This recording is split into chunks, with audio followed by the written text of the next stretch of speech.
I slammed on the brakes as hard as I could, but the car kept moving. I didn't think we'd ever stop. The sound of the crash is like nothing I've ever heard before. It was like taking a bat and hitting it into a tin shed. I couldn't move, let alone get out. All I knew was that I was in pain. They tried to get the jaws of life to cut the top of the car back to peel me out, but it didn't work, so they ended up having to pull me through a little space through the window. The whole crash just seemed to have happened like in slow motion. Our biggest worry was what we were going to wear the next day. And then in just a matter of seconds, it was all over. I mean, our life, as we knew it, was over.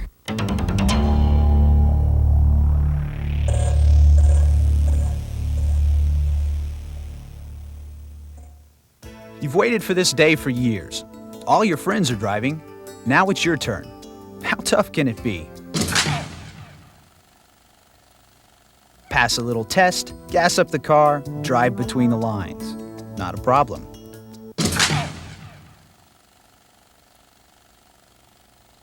Driving is a piece of cake, right? The truth is, getting behind the wheel of a vehicle can change your life, or end it in an instant. That's why you've got to know what it takes to survive on the road. But driving is more than following a lot of traffic laws. It's a mindset, a style, an attitude. The problem is, there's way too many people who think they've got driving down, but really don't. They're all around you. I'm a police officer who's investigated accidents for 4 years. Anytime I arrive at an accident, I'm amazed at the damage that has been caused. This one here was two teenagers, 18 years old. They were both cheerleaders. After a football game, they stopped at a local restaurant, bought something to eat. And on the way home, they were speeding, lost control, and ran into a telephone pole. Neither one of them survived.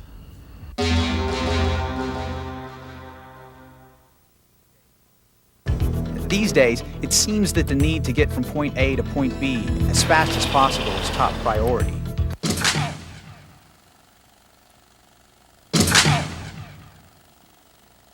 Like if the speed limit was 55, I drove 70. 65, I drove 80.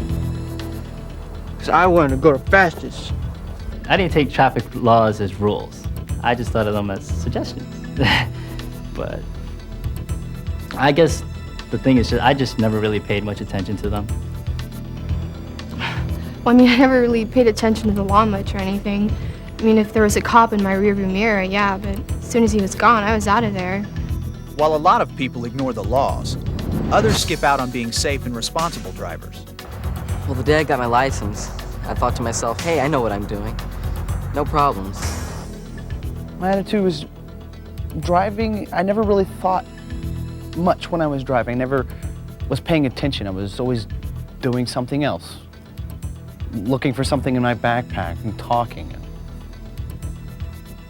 My car's pretty old, you know, but I never thought about how safe it was. You know, I didn't think about the tread on my tires or if my brakes were good. You know, all I cared about was whether or not I had gas. We never wore our seatbelts because it was an inconvenience and it wasn't cool. I just didn't like it. And there's a third group of drivers turning the streets into nightmares. They're easy to spot. The risk takers. Yes, I did think I was invincible. Nothing will happen to me. I can go as fast as I want. I've always been the daredevil. I thought, there's no way I'm gonna get in a wreck. This could never happen.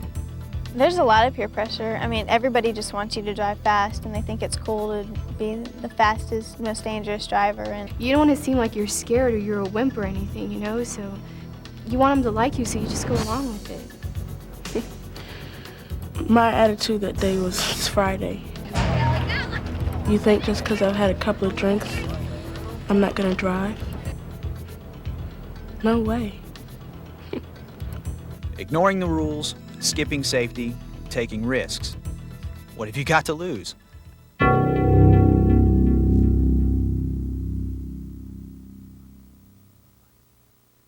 Well, sometimes it's easy to think you can take big risks and never suffer any consequences.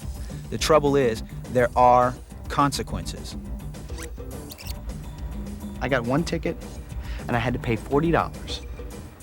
$130 just for that one ticket. That's like 2 weeks worth of work for me. The other one was for like $74, so it's pretty costly. Fines are one thing, but traffic violations can also cause your car insurance premiums to go through the roof.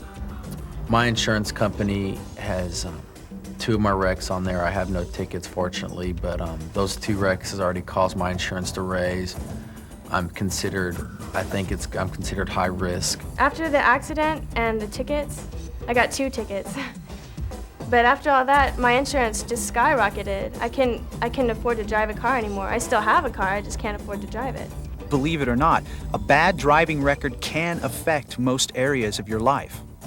I lost my license, and now I have to wait over a year before I can get my license back. And it's really bad because I have to depend on other people to drive me around now. I could have had a great summer job, making deliveries. They took one look at my driving record and they turned me down flat. They said I was a risk. I think you have to sit back once in a while and maybe think a little bit ahead. If you get tickets, if you get DWIs, if you have a record of that sort, even MIPs, minor possession, there are many corporations, the military, the police department, the fire department, that will not accept you. You will not be hired with a record like that. The reality is, driving stupid is going to cost you. But there's another price, a personal price. It's a price you never want to pay. And one of the times I was thrown through the passenger window and landed in a puddle of water where I drowned.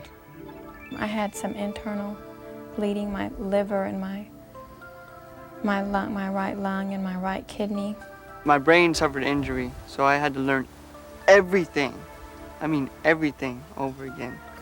I think one of my arms or hands or something.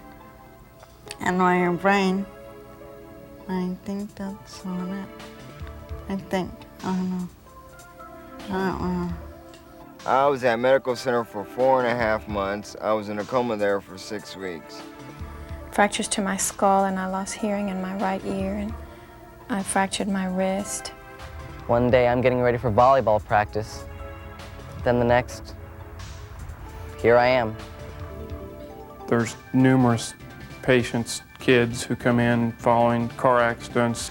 Well, some of them are dead, and some are permanently disfigured, and some are paraplegics or quadriplegics.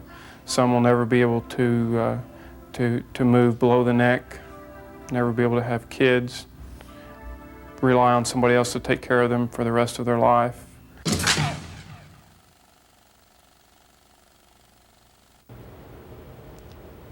Tim, he didn't make it. The car crushed him.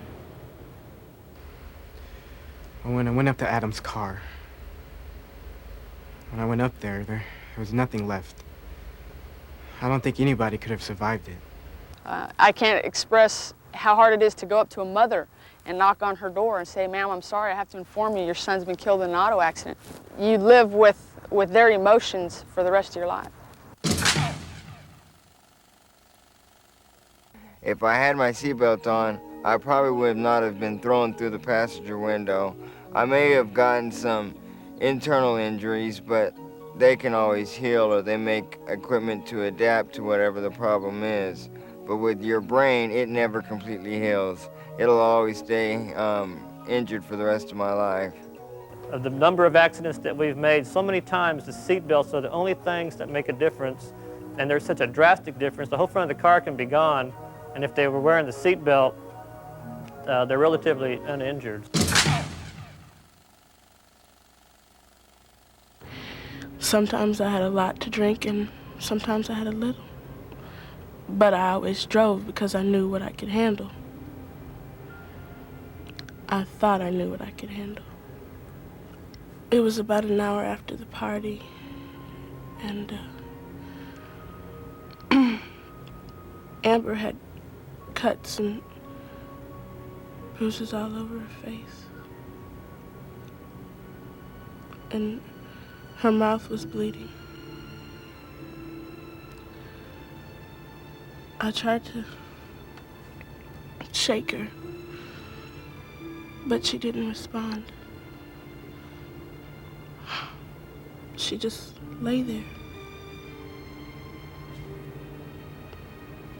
There's nothing I could do for her.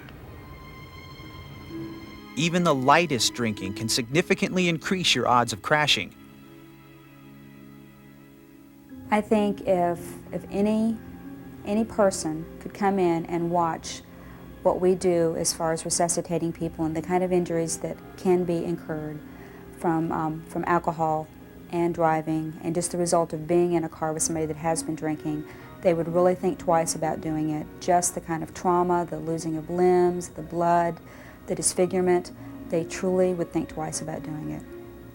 Driving stupid. The possible consequences are endless. Maybe these things will never happen to you, but maybe they will.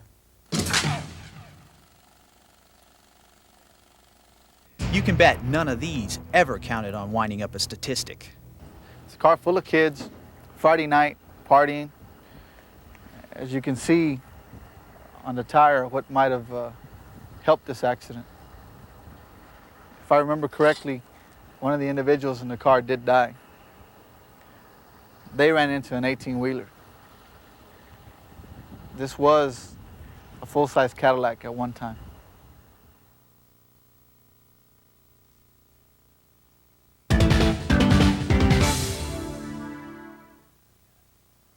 Having that accident, I learned the hard way. I think it was a hard way to slow down. The road signs and the laws are there for a reason. To protect me, they're there to protect you. Look more and drive for the other person instead of just driving for myself, because even if they aren't your fault, they're accidents, and every accident has a consequence to it. You can never be too careful. I mean, whether you're on wet roads or dry roads, dirt roads, icy roads, whatever, you know, it doesn't matter. You just shouldn't take any chances. A car is very powerful. I wouldn't mess around with something that has that much power and you have very little control over such a large vehicle. I would just drive normal and not mess around. As a driver, these people's lives are in your hands. And if you don't have any the consideration to at least be careful for yourself, do it for the passengers. Me now, I make sure I have a seatbelt and everybody else is wearing one too, because that was the most important thing. I mean, we could have lost our lives. Don't let anyone push you into driving stupid. And don't even ride with anyone who drives that way. Driving a car and doing things you shouldn't be doing in a car is like playing Russian roulette. Eventually you're going to get burned. So best thing to do is just be cautious and be safe about it. It's so easy to get distracted when you're driving, looking for a tape, just taking your eyes off the road. You know, I mean, I'd say just don't let it happen.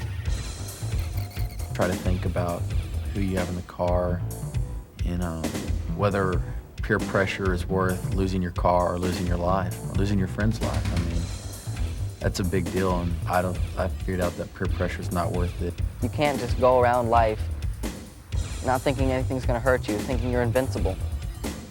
It's not going to be like that. I can't bring Amber back. And I can never undo what I've done. All I can do is tell other people not to drink and drive. Ever. They don't want to go through what I have. Driving doesn't have to be a problem. The pain is avoidable. You can skip the heartache. Now, these people learned the hard way. How are you going to learn? 844, we have a traffic accident.